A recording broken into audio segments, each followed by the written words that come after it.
1 in 6 people will encounter a narcissist so manipulative that their life will be profoundly changed, and the weapon most often used is love bombing.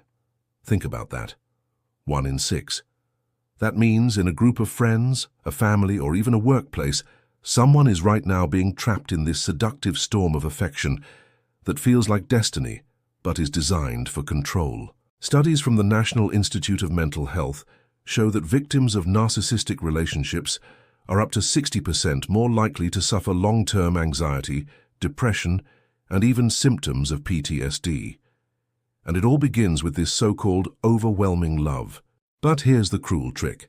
What feels like the purest connection is actually a psychological attack on your brain chemistry, engineered to keep you hooked. If what I'm saying resonates with you, even a little, make me a sign. Like this video, share it with someone who needs to hear it. Write thank you in the comments or subscribe for the rest of this journey. Because what you're about to discover could change not only how you see others, but how you protect yourself forever. Carl Jung once said that, until you make the unconscious conscious, it will direct your life and you will call it fate. And that is exactly what happens in the first stage of love bombing. The trap works because it doesn't look like a trap at all. It feels like destiny.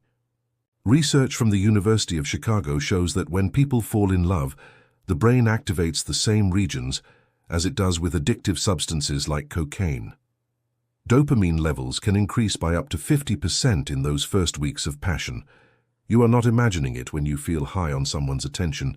It is literally a chemical storm. Seneca wrote that every man is a slave to what he loves, and when someone showers you with compliments, gifts, and constant messages, your nervous system starts to confuse intensity with intimacy. At first, it feels flattering. Finally, someone sees you. They text in the morning, at night, in between.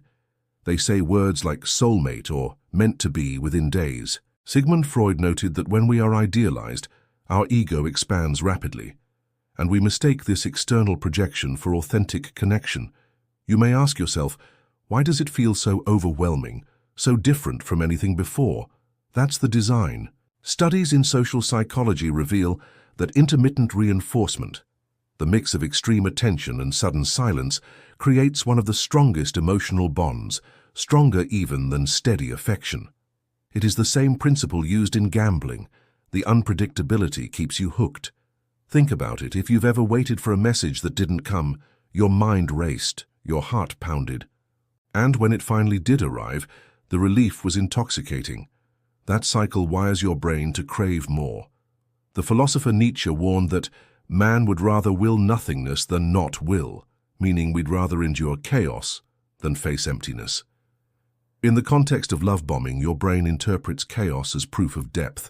But here's what many don't know. Neuroscientists at Harvard have shown that oxytocin, often called the bonding hormone, spikes not only during intimacy, but also when someone makes us feel seen and safe. When a narcissist floods you with affection, your body literally ties your sense of safety to their presence. That is why the loss of their attention feels like danger, even when you rationally know something is off. Marcus Aurelius, in his Meditations, wrote that the soul becomes dyed with the color of its thoughts.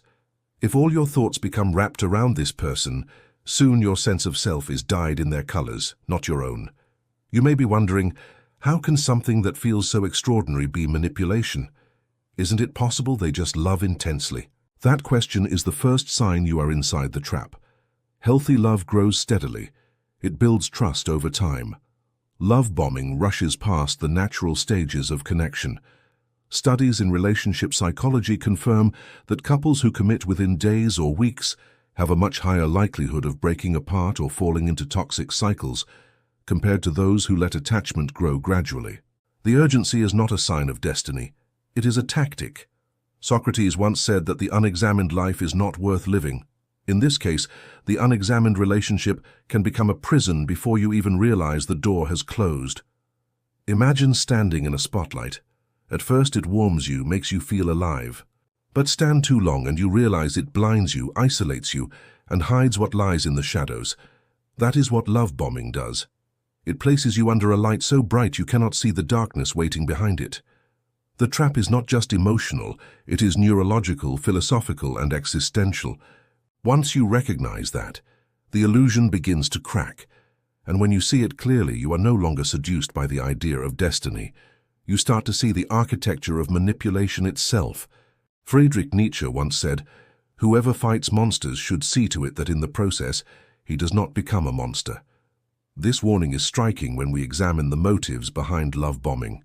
At first glance, it looks like pure generosity, an overflow of passion.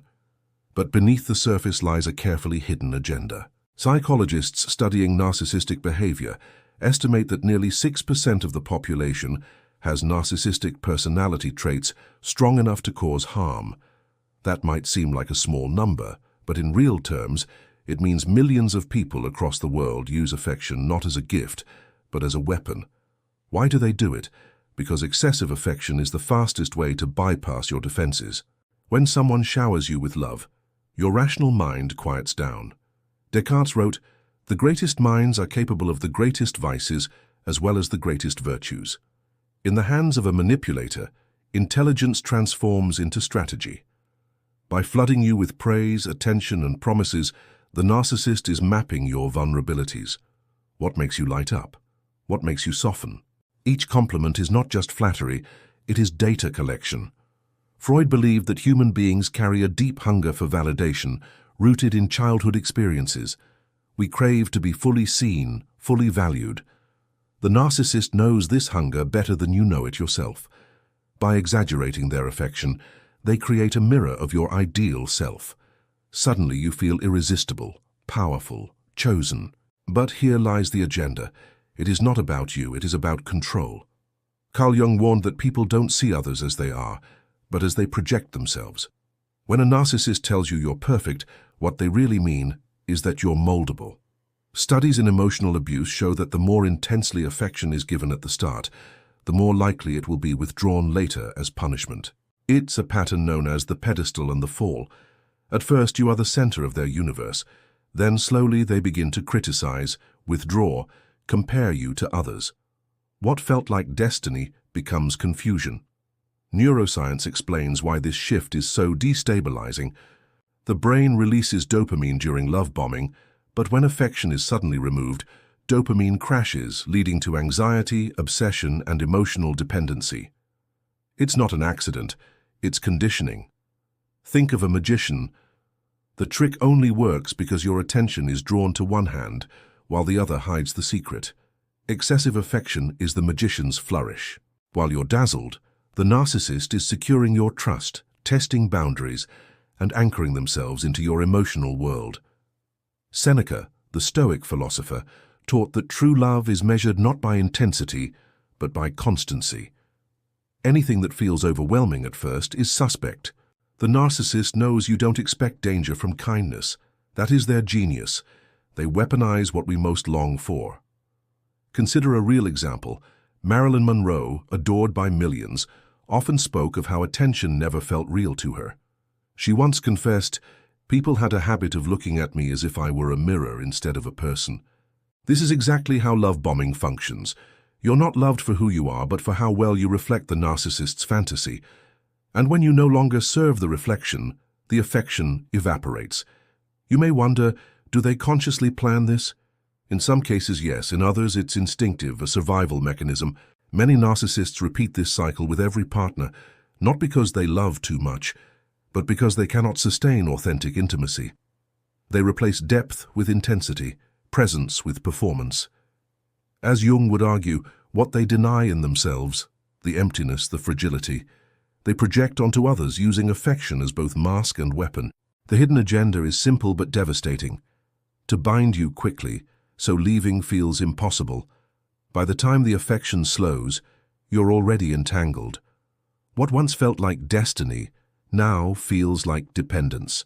And that is the exact position the narcissist needs you in, because control always begins with seduction. When Epictetus warned that people are disturbed not by things, but by the view which they take of them, he was pointing toward a truth that modern neuroscience now proves: perception shapes reality. And this is precisely the battlefield a narcissist chooses. Not your body, not your possessions, but your mind and your brain chemistry. Love bombing is not random. It is a psychological weapon refined through instinct and repetition. Studies in behavioral neuroscience show that dopamine, the neurotransmitter of reward and motivation, spikes during early stages of intense attraction. Brain scans from Rutgers University revealed that people in new romantic obsession light up the same neural pathways as addicts craving their next fix. When a narcissist bombards you with affection, your brain is being trained like a lab rat in an experiment. Every text, every compliment, every sudden gesture of grand affection is a pellet of dopamine. And just like the rat pressing the lever for food, you begin to chase their approval, not realizing you're caught in conditioning. But dopamine is only one layer. Oxytocin, often called the cuddle hormone, is released during touch, eye contact, even long conversations late into the night. Oxytocin builds trust, but here lies the twist. It does not measure whether the trust is deserved. Neuroscientists at the University of Zurich demonstrated that oxytocin increases willingness to trust, even when the other person has proven untrustworthy. This means your biology is literally being hijacked. You feel safe with the narcissist, not because they are safe, but because your body is chemically tricked into believing it. Carl Jung noted that every form of addiction is bad, no matter whether the narcotic be alcohol, morphine, or idealism. Love bombing creates addiction not to a substance, but to a person. And like all addictions, withdrawal is painful. That pain is the weapon. Once your brain chemistry is altered, the absence of their attention feels unbearable. You may find yourself checking your phone constantly, rereading messages, analyzing silence. Freud described this state as repetition compulsion, the drive to replay the same scenario, seeking a different outcome, even when it hurts us.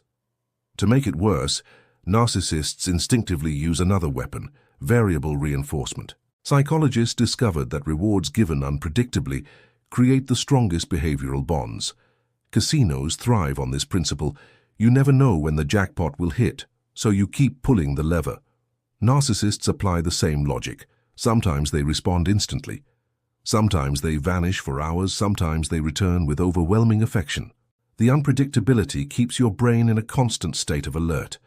Cortisol, the stress hormone, rises, merging with dopamine surges to create a cycle of obsession. You're not just in love, you're neurologically hooked. Philosophers have warned about this kind of enslavement for centuries. Marcus Aurelius wrote that the things you think about determine the quality of your mind. Your soul takes on the color of your thoughts. When every thought revolves around the narcissist, where they are, why they haven't texted, what you might have done wrong, your soul is no longer your own. It has been dyed in their colors. You might ask, why doesn't reason break the spell? The answer is that reason and emotion do not sit on equal thrones. Neuroscience proves that the amygdala, the brain's emotional alarm system, activates milliseconds before the rational cortex. By the time you think, you already feel. And once feelings of desire, fear, or hope are triggered, logic becomes a weak whisper drowned by the roar of craving. This is the cruel elegance of the weapon. The narcissist doesn't need chains or threats. They only need your brain to do the work for them. They exploit biology, psychology, and philosophy all at once. What feels like the purest love is in fact a cocktail of neurotransmitters manipulated by timing, intensity, and absence. Recognizing this is the first step toward breaking the chemical spell. Because once you name the weapon, you begin to weaken its power. Socrates once declared, "The unexamined life is not worth living." If he were alive today, he would probably add that the unexamined relationship is not only unworthy, it is dangerous. The brilliance of narcissistic manipulation is that it hides in plain sight. What seems like devotion is actually domination. Ancient philosophy and modern psychology converge on this point. To understand manipulation, we must first understand how humans long for meaning, connection, and recognition. Those very longings are turned against us. Marcus Aurelius warned that it is not external events that disturb us, but our judgments about them. When a narcissist love bombs you, your judgment is clouded by intensity. Their declarations feel like truth. Their urgency feels like destiny. Yet Seneca argued that anything rushed is suspect. Nothing is stable that is precipitate. True connection grows steadily. Manipulation rushes in like a storm. Psychology confirms what the Stoics already knew. Clinical studies on abusive relationships show that rapid escalation, promises of forever within weeks, dramatic gestures, insistence on exclusivity are among the strongest predictors of future control and abuse. Carl Jung went even further. He believed the shadow, the hidden part of the psyche, drives much of human behavior. Narcissists, he argued, are consumed by projection. What they cannot accept in themselves, fragility, emptiness, fear of abandonment, they project onto others. Love bombing is their way of masking the void. By overwhelming you with what looks like confidence and adoration, they conceal the terror of their inner shadow. And here lies the paradox. The very thing that attracts us, their intensity, is born of their deepest weakness. Modern psychology gives numbers to what the philosophers intuited. Studies show that survivors of narcissistic relationships often report symptoms similar to post-traumatic stress disorder. Up to 40% describe flashbacks, hypervigilance, and emotional numbing. This is not an accident. Manipulation is designed to destabilize your inner compass. Freud wrote about identification with the aggressor, the defense mechanism where victims unconsciously absorb traits of the manipulator, hoping to reduce danger. In love bombing, this mechanism is planted early. You begin to echo their phrases, adopt their worldview, even doubt your own memories. That confusion is not weakness. It is a predictable psychological response to sustained manipulation. Consider how philosophers have always warned us about appearances. Plato's allegory of the cave describes prisoners mistaking shadows for reality. Love bombing is exactly that cave. You see the dazzling display of affection and mistake it for the substance of love. But shadows cannot sustain. Eventually the light shifts and you are left in darkness.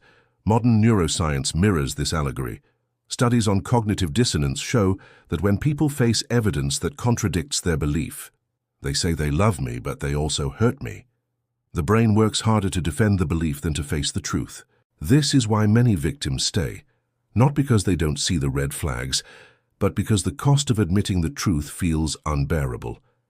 Nietzsche once wrote, "We are most dishonest with ourselves." This dishonesty is fertile soil for manipulation. Narcissists exploit our silence, our doubts, our desire to believe. They know that if they give you enough ecstasy at the beginning, you will tolerate the agony that follows. It is a psychological contract signed in ignorance, and yet wisdom traditions across time point toward the same antidote: awareness. Seneca urged us to measure a person not by their promises but by their persistence. Epictetus reminded us that if someone succeeds in provoking you, realize that your mind is complicit. In other words, manipulation works only when unexamined. By blending ancient philosophy with modern psychology, the picture becomes clear. Manipulation is not a mystery, it is a method. It thrives on speed, intensity, and your own hunger for recognition. But once you learn to slow down, to question intensity, to notice the shadow behind the light, you begin to reclaim your power. The philosophers gave us the lens, and psychology gave us the evidence. Together, they reveal the truth. Love bombing is not love at all, it is strategy disguised as fate. As Aristotle once observed that the hardest victory is the victory over self. When you are caught in the whirlwind of love bombing, the hardest victory is not over the narcissist, it is over the illusion your mind has built. Because the illusion feels so intoxicating, so right, the red flags often appear like whispers against a thunderstorm. Yet they are there, always. Learning to see them is like adjusting your eyes from blinding light to clear daylight. Psychologists note that the first sign is speed. Healthy relationships grow in layers: trust, intimacy, commitment, each requiring time. Narcissistic love bombing accelerates all stages. Within days you may hear words like soulmate, forever, or I've never felt this way before. Studies in relationship dynamics show that couples who commit in the first month are significantly more likely to experience volatility and manipulation than those who allow connection to unfold naturally. Seneca warned us centuries ago, "Light griefs are loquacious, but the great are dumb." Genuine love does not need constant declaration. Another red flag is inconsistency. One moment they flood you with affection. The next they disappear or withdraw without explanation. This is not passion, It is control. Neuroscientists explain that the brain's dopamine system is most addicted not to steady rewards, but to unpredictable ones. Casinos thrive on this principle. Narcissists, knowingly or not, apply it to your heart. If you find yourself waiting anxiously for their next gesture, analyzing silence or excusing sudden coldness, you are not in love, you are in training. Pay attention also to intensity that feels like pressure. They may insist on rapid commitment, moving in together, exclusive labels, even marriage talk after only weeks. Freud described this as transference, the projection of deep unconscious needs onto another. But when someone demands you collapse your world into theirs, it is not romance, it is erasure. Marcus Aurelius cautioned, "Everything we hear is an opinion, not a fact. Everything we see is a perspective, not the truth." The narcissist's urgency is their perspective, not reality. Then comes the subtle rewriting of your identity. Carl Jung noted that the meeting of two personalities is like the contact of two chemical substances. If there is any reaction, both are transformed. In healthy love, transformation is mutual. In toxic love bombing, only one transforms: you. You may notice you change your routines, your opinions, even your boundaries, all to keep their affection steady. If you feel you are losing pieces of yourself, that is a glaring red flag. A study published in the Journal of Interpersonal Violence found that victims of narcissistic abuse often reported an early stage of too much too soon, followed by a phase of control and devaluation. The researchers concluded that spotting early excess was one of the most reliable predictors of later harm. In other words, what feels extraordinary at first is the warning. Socrates urged people to know thyself. In this context, it means paying attention to your own nervous system. Do you feel grounded, or do you feel constantly on edge? Do you feel free, or do you feel pressured? Real love calms the body. Manipulation excites it into confusion. The body often knows before the mind admits it. The truth is, breaking the spell requires honesty. Nietzsche wrote, "Sometimes people don't want to hear the truth because they don't want their illusions destroyed." That is the danger of love bombing. We prefer the fantasy to the discomfort of reality. But red flags are invitations to awaken, not accusations of weakness. Each one you notice is a step back toward yourself. Recognizing these signs does not mean you must instantly leave, but it means you reclaim the lens of clarity. Once you see the tactics, the magic fades, and as the Stoics taught, clarity is freedom. To see the red flags is to reclaim your power before the illusion becomes a prison. Marcus Aurelius once wrote, "You have power over your mind, not outside events. Realize this and you will find strength." When you emerge from the storm of love bombing, it feels as if your entire world has been shattered. The person who once seemed like destiny is revealed as illusion. Your trust feels broken, your self-worth diminished, your heart heavy. But here lies the paradox. This breaking is also the doorway to freedom. Healing is not about erasing the experience. It is about transforming it into wisdom that can never be taken from you again. Psychologists studying recovery from narcissistic abuse emphasize that the first step is reconnecting with the self. Carl Jung argued that the greatest privilege of a lifetime is to become who you truly are. When love bombing ends, you may feel lost, because so much of your identity was tied to the manipulator's approval. The journey back begins with remembering who you were before them. Journaling, therapy, or simply revisiting old passions reignites the parts of you that were silenced.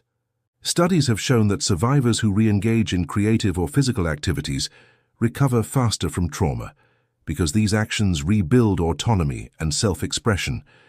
But recovery is not only individual, it is relational. Freud observed that love and work are the cornerstones of our humanness. Finding safe relationships, friends, mentors, communities, provides the stability that love bombing tried to mimic. Where the narcissist gave intensity, healthy connections give consistency. Research in trauma psychology demonstrates that safe social bonds regulate the nervous system, lowering cortisol and gradually restoring trust in others. Healing is not done in isolation. It is found in authentic connection. Philosophy offers guidance here as well. Epictetus advised, If you want to improve, be content to be thought foolish and stupid. In other words, do not fear the judgment of others as you heal. Perhaps you stayed too long. Perhaps you ignored red flags. Perhaps you believed the illusion. But these are not signs of weakness. They are proof of your capacity to love. To rebuild self-worth, you must forgive yourself, not condemn yourself. Forgiveness is freedom. Nietzsche would remind us that to live is to suffer, to survive is to find some meaning in the suffering. Meaning is what transforms scars into strength. Neuroscience supports this philosophical truth. Studies on neuroplasticity reveal that the brain can rewire itself after trauma. By practicing mindfulness, gratitude, and self-compassion, survivors form new neural pathways. What once triggered anxiety becomes a cue for resilience. What once felt like emptiness becomes space for growth. Each act of self-care, no matter how small, is not indulgence. It is reprogramming. Imagine a forest after a fire.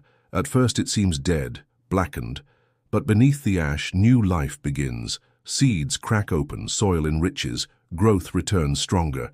You are that forest. The love bombing burned away illusions, but it did not destroy your capacity for authentic love. In fact, it sharpened it. Now you know the difference between intensity and intimacy, between flattery and respect, between chains and true freedom. Seneca wrote, "As long as you live, keep learning how to live." Surviving love bombing is not the end of your story. It is the beginning of a wiser, stronger one. Authentic love will never demand you erase yourself. It will never rush, overwhelm, or confuse. It will feel calm, steady, nourishing. To rebuild self-worth is to choose that love, first within yourself, then with others. Freedom begins the moment you realize you were never broken, only misled. The illusion was theirs. The truth is yours. And once you step into that truth, no narcissist, no manipulation, no storm of false affection can ever chain you again. Because the greatest destiny was never to find them. It was to return to yourself.